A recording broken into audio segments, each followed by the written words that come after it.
Zachary और Colin दोनों बच चुके हैं और दोनों के पास में आ चुकी हैं बहुत ज़्यादा सुपर पावर्स। अब चारों तरफ केवल शांति है और उनका जीवन भी बहुत अच्छे तरीके से चल रहा है। क्या ये आने वाले सुनहरे भविष्य का एक अंदेशा है या उस भविष्य में छिपा है बहुत ज़्यादा खतरा? अब जैकरी जमीन पर पड़ा होता है, उसके शरीर में कोई भी चेतना नहीं दिखाई देती और तभी हमें वह किंडर डायमेंशन में दिखाई देता है जो उन लोगों को देख रहा होता है और वह सोचता है कि ये कितना ज्यादा बुरा है, मैं बिल्कुल हिल भी नहीं पा रहा हूँ अपने शरीर में, ये कैसे हो सकता है। और वहाँ कॉलिन उसे रोते हुए पकड़ता है और उठाने की कोशिश करता है और तभी वह सोचता है कि क्या मैं मर चुका हूँ। और अचानक से उसके ध्यान में आता है कि जब वह बेहोश था, जब किंडर डायमेंशन में वो था, तो उसने देखा कि कॉलिन कितना ज्यादा पावरफुल है और कितनी तेजी से काम कर रहा है, बिल्कुल एक लाइटनिंग की तरह। और वह सोचता है कि क्या लौरा का किंडरेड बनना इतना ज्यादा पावरफुल होता है, और वह अजीब नजरों से लौरा को देखता है। तभी यहाँ पर हमें कॉलिन दिखाई देता है कि अब वह बैठ चुका है, खुद अपने हाथ से अपने शरीर को चीरना स्टार्ट कर देता है, जिससे जैकरी परेशान होता है और कहता है कि क्या कर रहे हो तुम, लेकिन उसकी आवाज वहां तक नहीं जाती है। अब लौरा कहती है कि वह खुद को मार रहा है, उसे लग रहा है कि उसने तुम्हें मार दिया है जिसके कारण वो खुद सुसाइड करने वाला है। यह सुनकर के वह बहुत ज्यादा परेशान हो जाता है और सोचता है कि अब मैं क्या कर सकता हूँ, मैं यहाँ किंडर डायमेंशन में हूँ, फिजिकली उसके पास जा भी नहीं सकता हूँ, और परेशान होता है। और वहीं बार बार अपने शरीर को वो नोच रहा होता है, लेकिन वह चिल्लाता है कि रुक जाओ, तुम्हें जीना होगा, तुम अपने अंतिम सांस तक जब तक जीवित हो तब तक तुम्हें आसपास सब कुछ सही करना चाहिए, मरना नहीं चाहिए। और इतने में वह खुद को रोक नहीं पाता, किंडर डायमेंशन से ही भागता है और अचानक से वह रियल वर्ल्ड में पहुंच जाता है और उसे पकड़ता है और बिना जाने ही उसे रोकने की कोशिश करता है। तभी हमें दिखाई देता है कि वह उसकी आत्मा को एक्सट्रैक्ट कर लेता है और कहता है सुनो, जब कोई कुछ बात कर रहा है तो तुम्हें सुनना चाहिए। और यह देख करके लौरा भी परेशान हो जाती है, क्योंकि ये बहुत ही मुश्किल टास्क है, ये कोई आसानी से नहीं किया जा सकता है और कोई भी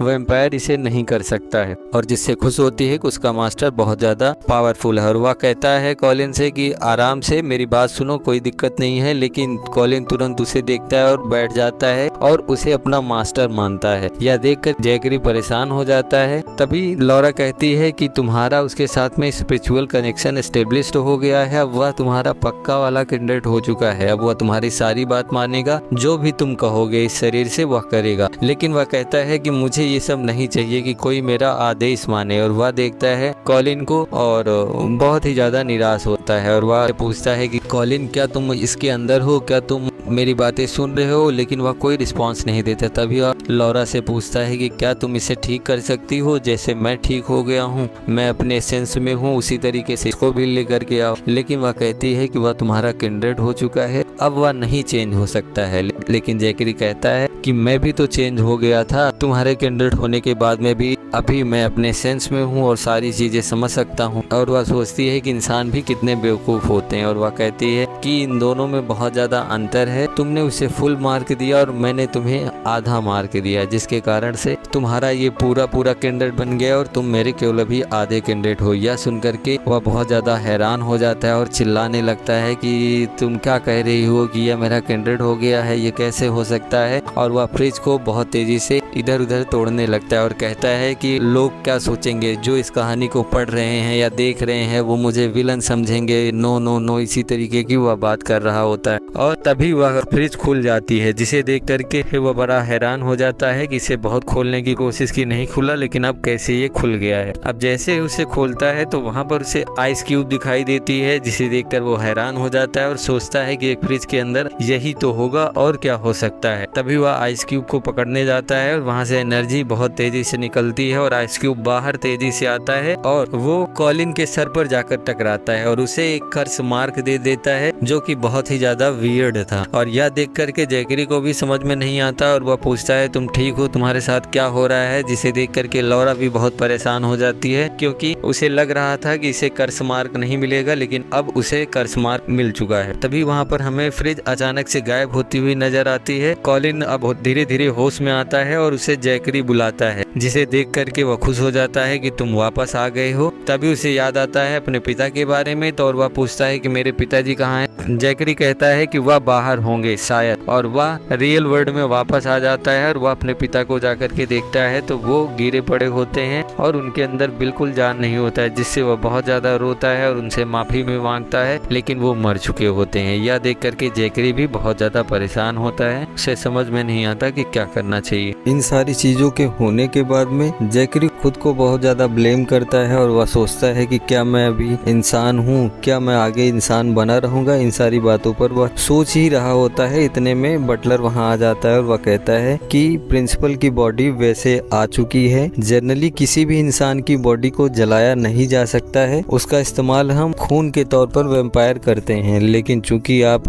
लौरा के किंड्रेड हैं इसीलिए आपको स्पेशल परमिशन मिली है जिसके थ्रू हम उसको जला सकते हैं। ये आपकी खुशकिस्मत है। तभी जैकरी उससे कहता है कि मिस्टर आर, क्या तुम्हें पता था कि ये सारी चीजें होने वाली है, उसके बाद में भी तुमने मुझे नहीं बताया। बटलर मुस्कुराता है और कहता है कि मुझे पता तो था कि वह मास्टर माइंड है, लेकिन वो ऐसा करेगा, ये इतनी जल्दी होगा, ये मुझे नहीं पता था। मैं ये सारी चीजें आपके ऊपर छोड़ना चाहता था, लेकिन आप इतनी जल्दी में कहाँ जा रहे हैं। और वहाँ से जैकरी हमें जाता हुआ दिखाई देता है। तभी अचानक से वहाँ पर हमें एक तीर बटलर के आर पार होता हुआ दिखाई देता है, जिसे देख करके वह बहुत ज्यादा परेशान हो जाता है और उसे समझ में आ जाता है कि यह तीर लौरा का है। और वह उससे कहता है कि आप मुझे इस तरीके की सजा क्यों दे रही हो, मैंने आपका जीवन पर्यंत सेवा की है, मैं आपका किंड्रेड नहीं था, उसके बाद में भी मैंने आपकी सेवा की, क्यों आप मुझे मार रही हो, इस तरीके का काम कर रही हो। यह सारी बातें वह चिल्लाता है, लेकिन तभी हमें वहाँ पर जैकरी दिखाई देता है और कहता है कि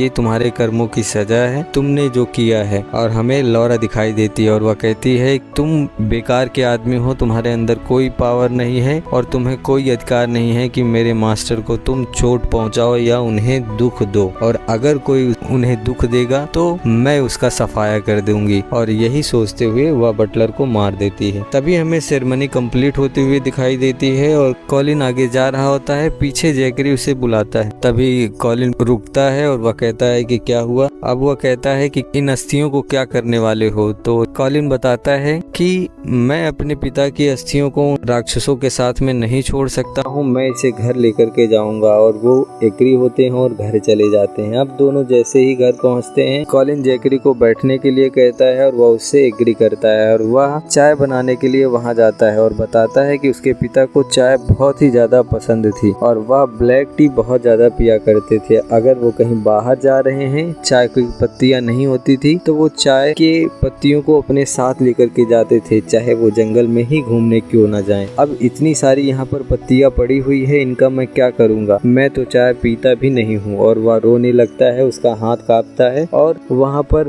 बहुत ज्यादा वह परेशान होता है और चिल्लाने लगता है। यह देख करके जैकरी बहुत ज्यादा परेशान होता है, वह खुद रोने लगता है और उससे माफी मांगता है और कहता है कि यह मेरी गलती है पूरी तरीके से, अगर मैं तुम्हारे साथ नहीं होता तो तुम इन सारी चीजों में इन्वॉल्व नहीं होते और ये सारी चीजें नहीं होती। और मुझे लग रहा है कि मैं एक मॉन्स्टर हो गया हूँ और मॉन्स्टर को माफ करना बहुत ही मुश्किल है, तुम भी मुझे माफ नहीं करोगे, लेकिन फिर भी मैं तुमसे सॉरी कहता हूँ। लेकिन जैकरी कहता है कि मॉन्स्टर, इसमें तुम्हारी कोई गलती नहीं है जैकरी, बल्कि तुम्हारा एहसान है मुझ पर, और मैं इन सारी चीजों के लिए जो भी तुमसे मुझे पावर मिली है और जो भी मुझे फैसिलिटीज मिल रही हैं उनके लिए मैं तुम्हारा धन्यवाद देता हूँ। जिससे जैकरी बहुत ही ज्यादा चौंक जाता है और इतने में ही वह अपनी जगह से पलक झपकते ही बहुत दूर जाकर के खड़ा हो जाता है और कहता है कि अगर तुम मॉन्स्टर हो तो मुझे तुम क्या कहोगे। इसी के साथ आज का हमारा एपिसोड यहीं खत्म होता है।